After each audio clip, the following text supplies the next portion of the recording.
Wells of Silence by TheBeckster, Chapter 20. Anakin knew her next move would decide the outcome of this battle. She knew her strength was fading. Dooku knew her strength was fading. What he didn't know was the fire his threat had fed. One thought demanded Anakin's mind: kill him before he hurts my children. Dooku had become overconfident, trusting his skill with the lightsaber and his mastery of the dark side to outlast Anakin's force crutch. That was his fatal mistake.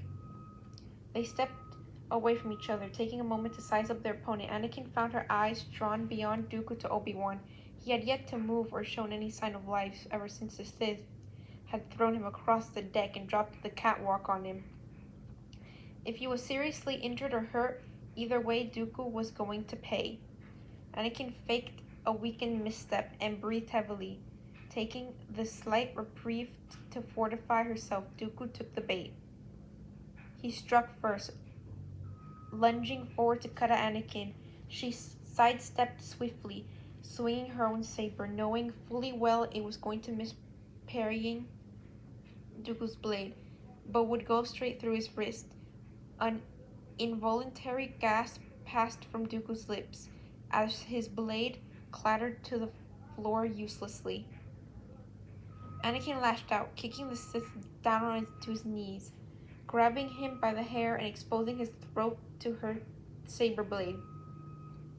An animalistic snarl passed her lips, and she wanted nothing more than to slice her blade up through his throat and end him right there, but she found herself hesitating. Dooku was forced to look up at her, and their eyes met briefly. She could sense his pain from the loss of his hands, and her saber burning the skin of his neck. She held his life in her hands, and he should be terrified, begging for his life. Perhaps not vocally, but there should have been an irrepressible flare of fear running through him.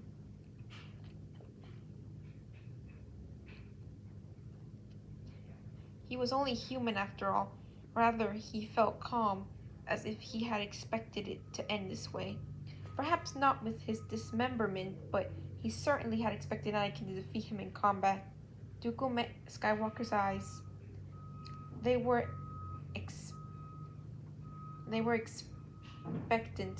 Anakin felt a flicker of suspicion that she was being played by the Sith. Why? Did he want to die? Anakin heard Palpatine chuckle beside her. Well done, my dear. Well done. Now, kill him.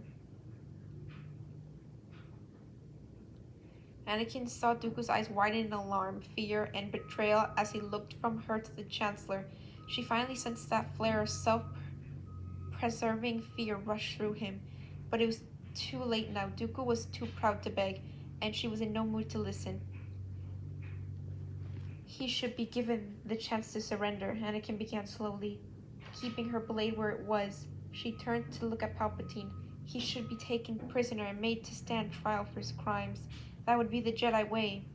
Then she looked back to Dooku, her eyes hard and her voice full of ice. But he threatened my children, and I'm not a Jedi anymore. Before Dooku could even take a breath to protest or beg, Anakin pulled her blade towards her, cleanly severing his head.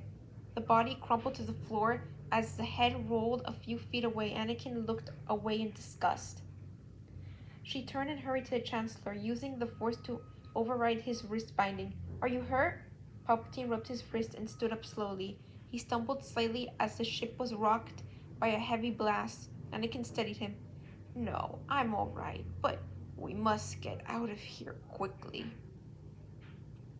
Go to the lift. I'll be there in a second. Anakin moved over to where Obi-Wan's body lay.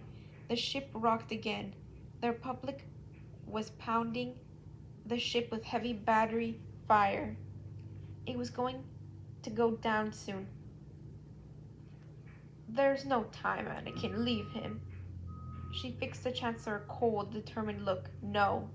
She shifted the debris off Obi-Wan's legs and knelt down to search for his pulse. He was alive and still breathing, but out cold. Anakin breathed a sigh of relief before she hoisted Obi-Wan up over her shoulder. She met Palpatine by the lifts. He was pressing the call button, but the system wasn't responding. Anakin made a quick call to R2. Her droid responded promptly. As they waited for the lift, Anakin couldn't help but look back at the crumpled body in the middle of the observation deck. A shade of doubt passed over her. She had acted too rashly. She shouldn't have killed Dooku. It wasn't her duty to play judge and executioner. He had been bested in combat. He had been disarmed, and he was at her mercy. Her actions were against Jedi code and Republic law. Without her Jedi immunity, she would be found guilty of murder if the Chancellor reported this event truthfully. You did the right thing, Palpatine muttered, following Anakin's gaze to Dooku's body. He was too dangerous to be left alive. You will be a hero for this. They will build monuments for the one who finally brought peace to the galaxy. I don't want to be a hero, I just want my family safe. Anakin turned away and briefly wondered why the lifts were taking so long. As even stronger explosions rocked the ship and the gravity suddenly began to shift, Anakin felt herself sliding away from the elevator doors. She used the Force to open them and quickly grabbed onto the edge. Her other hand shot out to grab the Chancellor before he slid away. Looks like we're walking, she informed him, pulling him up to the door. She got him inside the shaft and hoisted herself in just as gravity finally tipped horizontally. We gotta go down. She adjusted her hold on Obi-Wan and led the way down the shaft. They jogged on for a minute, nearly reaching the main body of the ship before the droids finally righted the ship.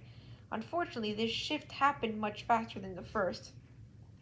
They went from a flat walk to a steep incline to sliding down the nearly vertical shaft in a matter of seconds. Anakin fumbled with her grappling hook while trying to keep Obi-Wan balanced over her shoulder without hands. It wasn't made any easier by the Chancellor grabbing at her desperately. Finally, though, she got enough line pulled out and the hook caught on a jutting pipe. Hold on! Palpatine gripped her tight around her waist. Anakin tried to ignore the pressure he was putting on her still sore abdomen. They came to a jarring stop. The Chancellor slipped a bit, but caught himself again on her legs. Anakin cursed to herself as she looked around. It wasn't a completely hopeless situation, but getting out of here without a broken bone or two was going to be difficult. She was still formulating a plan when Obi-Wan shifted on her shoulder and then started. Have I missed something? He asked, quite unplussed. Just a minor delay, Master. Are we in an elevator shaft? Yes, in between floors. Where's the car? Below us, probably broken. And what's the plan for getting out of here? Anakin scowled at the wall and held back a sharp retort. If he would give her more than 3 seconds to think, she'd figure it out. She felt the gravity shift again, pulling her closer to the wall. She smirked. Easy, just turn around and fall. She barely got an incredulous what from both Obi-Wan and Palpatine before she let go of the grappling hook's line. They fell for a couple seconds before the gravity pulled them to the shaft wall. Still, gravity hadn't shifted that much and they were basically free-falling. They slid down the rest of the level and Anakin forced the approaching door open. They tumbled into the corridor in a tangle of limbs and robes, but nobody was hurt. And they weren't trapped in the elevator shaft anymore. Anakin would call that a win.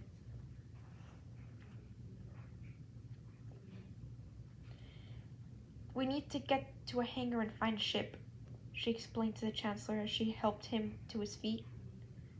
But what about Grievous? Palpatine asked as they took off at a jog down the corridor.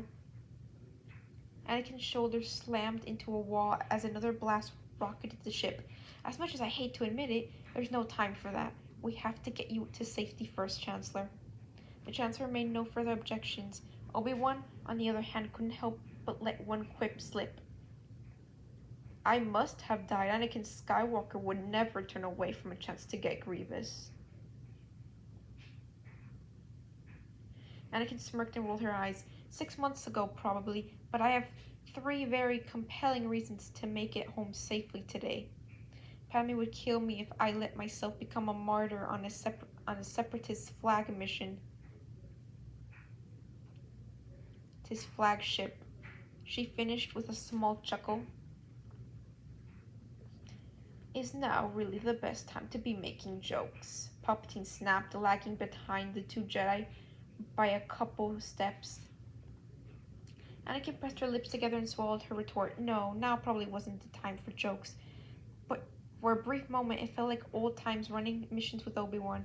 There had been a warmth in her chest that she had missed after 6 months out of the field, but those days were over, and this was going to be her last mission with her best friend. Things weren't the same, and they never would be again. There should be a hangar a few levels down. We should be able to find something flyable there, Anakin explained, picking up the pace. She opened up her comlink and told R2 where to meet them.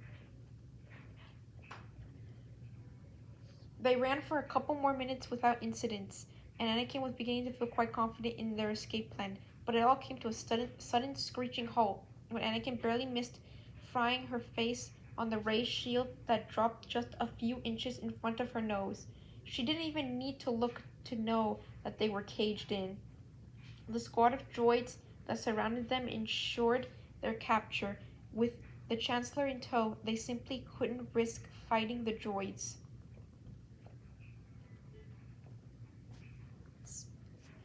Ray shields, Obi-Wan asked quite incredulously. How did this happen? We're smarter than this. Anakin raised an eyebrow at her former master, realizing he was causing a scene to hopefully distract and confuse the droids. She shrugged and played along. You have a head injury and I'm this close. She held up her finger and thumb with about an inch of space between them to collapsing from exhaustion. Anakin crossed her arms and shifted her weight onto her one foot. Honestly, I'm surprised we made it this long before falling into a trap.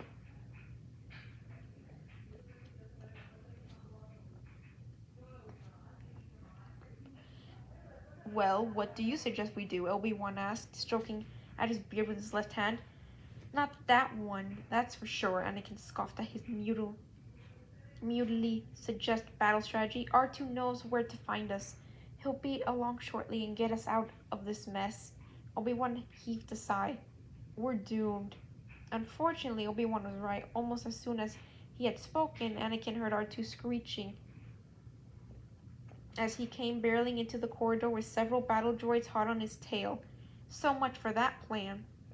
They were forced to comply as dozens of blasters were leveled at them. Anakin and Obi-Wan were stripped of their lightsabers, and the 4 of them were marched to the bridge of the ship. Anakin took the time to prepare herself for another battle. Undoubtedly, they were being taken to Grievous, and if he was going to present himself to her blade, then she wasn't going to disappoint. Maybe they could end this war once and for all. All she knew was that she was going to need as much strength as the Force would afford her. Obi-Wan had faced the cyborg several times before, and he wasn't one to exaggerate on the general's prowess. Then again, Grievous had yet to face her and Obi-Wan together in battle. They were shoved into the bridge, and Anakin got her first clear look of the cyborg. White armor, flowing cape, creepy skull-like face.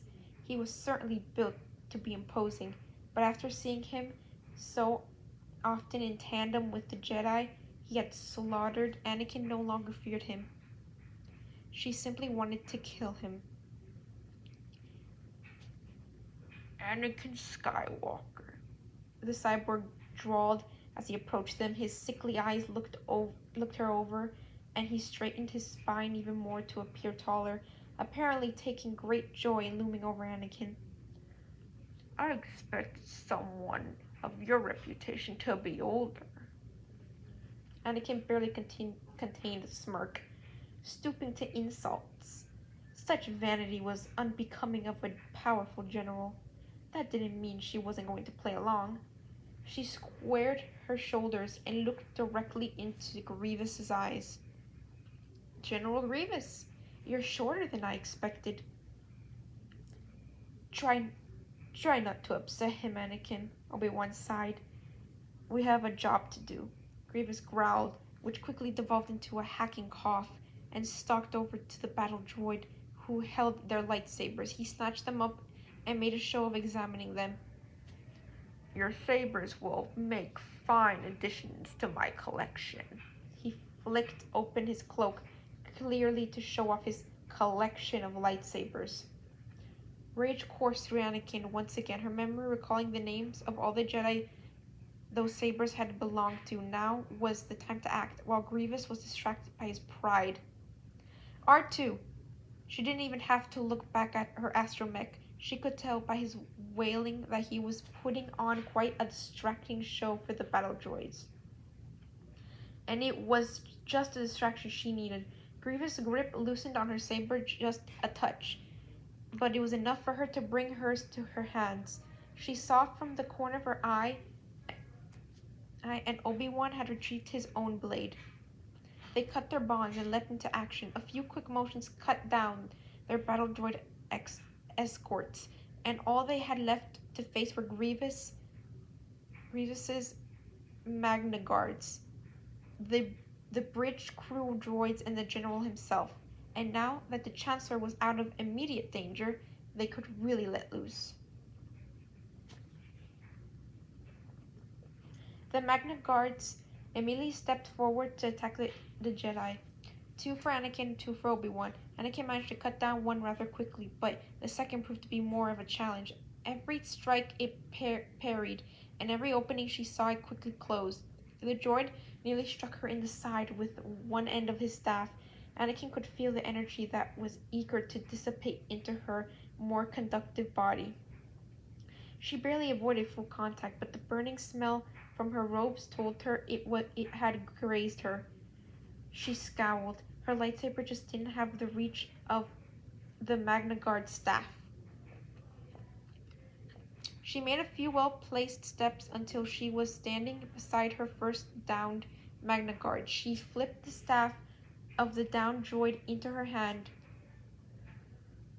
and that greatly put the odds of the fight in her favor. The droid was highly sophisticated, the best she'd ever seen, but it was no match for her now. Anakin landed a solid hit with the energy staff, and it shocked the droid long enough for her to disarm it, slice off its legs and one arm. Apparently that wasn't enough to stop it, so Anakin finally put an end to it by slicing through its power cord. She whipped around, looking to gauge Obi-Wan's progress and find Grievous. Obi-Wan had taken care of his Magna Guards, and he turned his gaze to Grievous. She sensed the flare of alarm go through the cyborg general. He hadn't expected his elite guards to be such short work for the Jedi.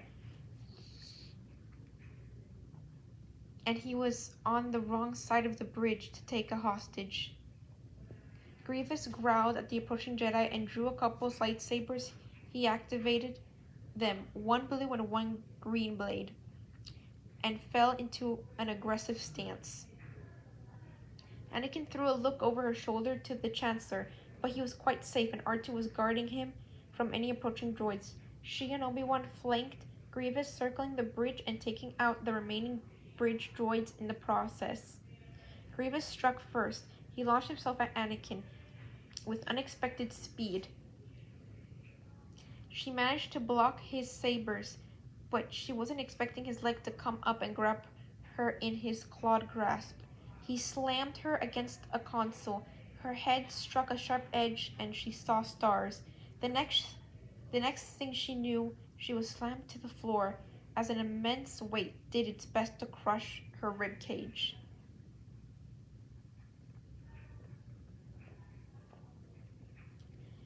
The pressure was released almost immediately as Obi-Wan launched his attack.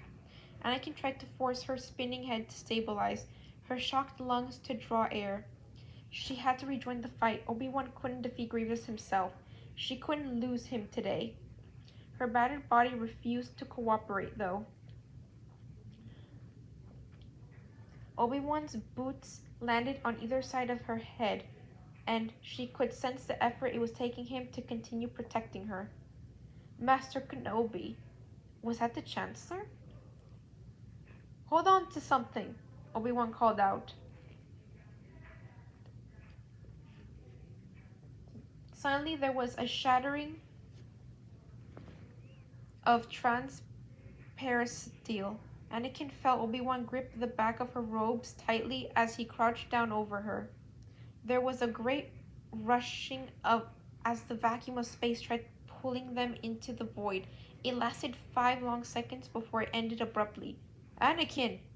Anakin was pulled up into a sitting position, and her eyes finally refocused on Obi-Wan's worried face. Grievous was gone, as was one of the viewports. She blinked rapidly and reached up to wipe away the blood that was beginning to trickle into her eye. I'm all right, she said, struggling to her feet. You're bleeding, Palpatine breathed, horrified. Just a scratch, she insisted. She could tell from the rapidly spreading warmth down the right side of her face that the wound was bleeding profusely. But head wounds already bled more than usual. We have to get off the ship. Another bombardment rocked the ship, and the repulsors finally failed entirely. The ship lurched suddenly downwards toward the surface of Coruscant. There's no time now, Obi-Wan stated grimly, reaching the same conclusion as Anakin. Can you fly this thing? Anakin wiped some blood out of her eye and slid into the pilot's seat. At this point, I think my piloting skills are irrelevant. If I'm lucky, we'll land mostly in one piece. She turned back to the others. I suggest you brace for impact. Anakin stumbled out of the smoking wreckage of the remaining half of the invisible hand. Everything seemed to be hazy as her attention was pulled far away from the landing strip. She was aware of the emergency crew rushing to put out the fires. She knew there were medics nearby, and she should probably see one, but she also knew that the cut on her forehead was shallow, and it could be tended to by her husband and their home first aid kit. She knew that miles and miles away, her children were upset, they were crying, they were hungry. It was noisy and uncomfortable where they were.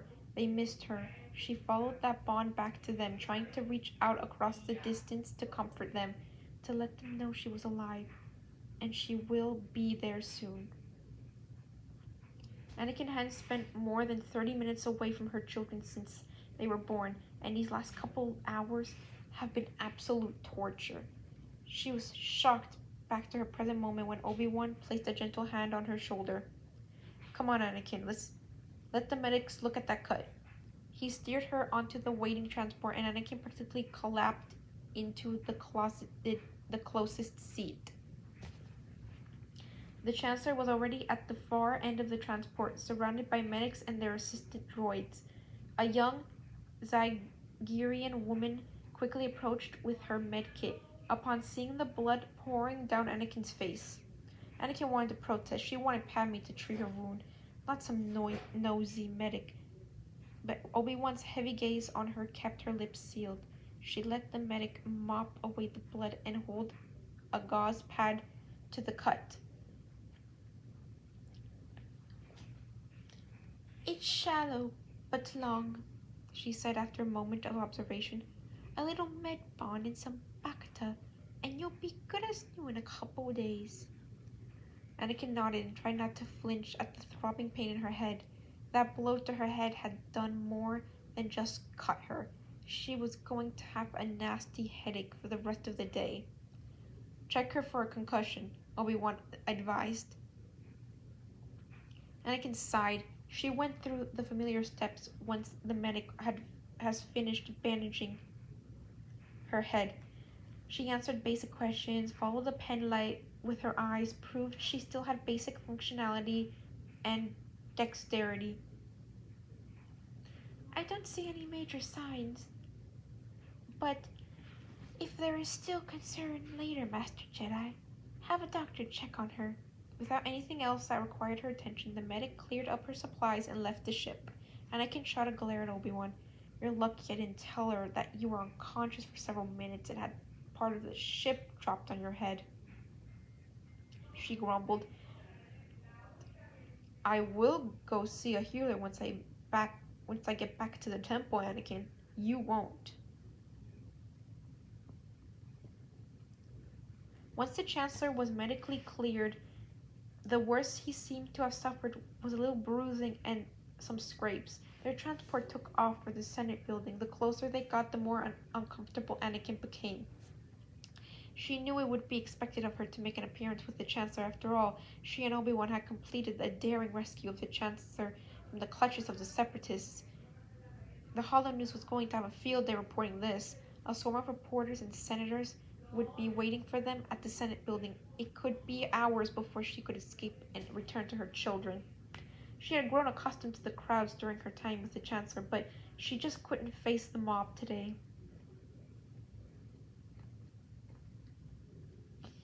Obi-Wan wouldn't be able to take this off her shoulders, though. He had to report to the Council as soon as possible. If the Jedi acted quickly, they might be able to catch Grievous and end the war within the next couple days. When the Senate building came into view, Palpatine moved himself toward the doors of the transport. He would be the first to disembark, making a dramatic entrance for all the cameras to lap up. Palpatine sat next to Anakin and studied her with tired, gentle eyes. She tried not to squirm under his gaze. Anakin, my dear, you look exhausted. Are you all right? He asked so quietly. Anakin nearly had to strain to hear him. She knew Obi-Wan had taken notice of the Chancellor talking, but he was too far away to overhear. I know you dislike all of these politics and attention. Undoubtedly, you are anxious to return to your children. I am. Then go home, Anakin. Forget your duty in the war and the politics of it all. Go and spend time with your children and husband. Enjoy these early days while they last. Your absence will be safely explained. Warm relief rushed through Anakin. Thank you, Chancellor. She had a reason to avoid everything she was dreading. It was the best thing Palpatine could have possibly given her today. Palpatine clapped her arm gently, giving a slight reassuring squeeze before he got up and moved over to Obi-Wan. They fell into quiet conversation, and Obi-Wan was quite unreadable as always, but judging by the sidelong glances sent her way by her former master, she was certain Palpatine was telling Obi-Wan his suggestions as well. When the transport docked at the Senate building, Anakin was surprised to only see a small group of senators waiting. She picked Maz Ameda and Bail Organa from the crowd, but she knew every senator there. Many of them were in Palpatine's inner circle. She quite happily stayed seated in the transport while Obi-Wan ran interference where needed. Not that it mattered much. The senators were more concerned with the Chancellor's well-being than asking why Obi-Wan and Anakin weren't staying. The only one who seemed to take notice was Bail Organa, and he didn't need an explanation. The stop was brief, and soon the transport was making a beeline for the temple. Anakin suddenly found herself dreading the stop more than the last. Would the council detain her, make her stay for a debriefing? She didn't want to spend any more time away from her children. She wanted to get her speeder and go home. Fate seemed to be favoring her today. The temple was in chaos post-battle. Everyone was hurrying to tend to the injured or make repairs or take account of all the damage. It was easy for Anakin to slip from the landing platform, and transport had dropped them off back to the bay where her speeder was still waiting. Aside from Obi-Wan ushering her off toward the bay before any council members could see her, nobody paid her a second glance. The apartment was still empty when Anakin arrived. More items were scattered around haphazardly, undoubtedly thrown about as Padme tried to pack supplies for the twins. A light blinked on Padme's home comm, a message for her, she sensed. Anakin entered the command to play the message and collapsed face first onto the couch. Padme's small hollow form flickered to life above the comm, and she watched with one eye.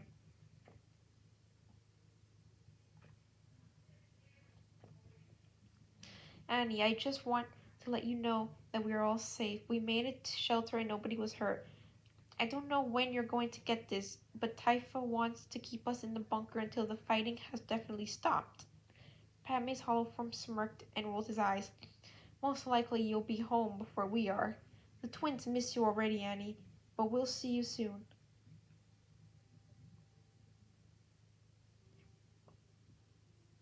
I love you. Anakin smiled and closed her eyes. Typho may be a bit of a stickler for security, but she wouldn't have it any other way. Not when her family was at risk. His loyalty to Padme was truly astonishing. But it meant that he kept his mouth firmly shut when it came to any sort of rumors or information that could hurt his senator in the wrong hands. And he made sure the rest of Padme's staff did the same. Staunch loyalty like that was difficult to find in this day and age. Anakin, Anakin selectively ignored any pangs of jealousy she sensed from the secretary from the security chief. Exhaustion wasted no time seeping into Anakin's bones. She couldn't even be bothered to kick off her boots or undo her saber belt. Padme would be home with the children soon. She'd get more comfortable then. For now, Anakin was content to let sleep take her. End of chapter.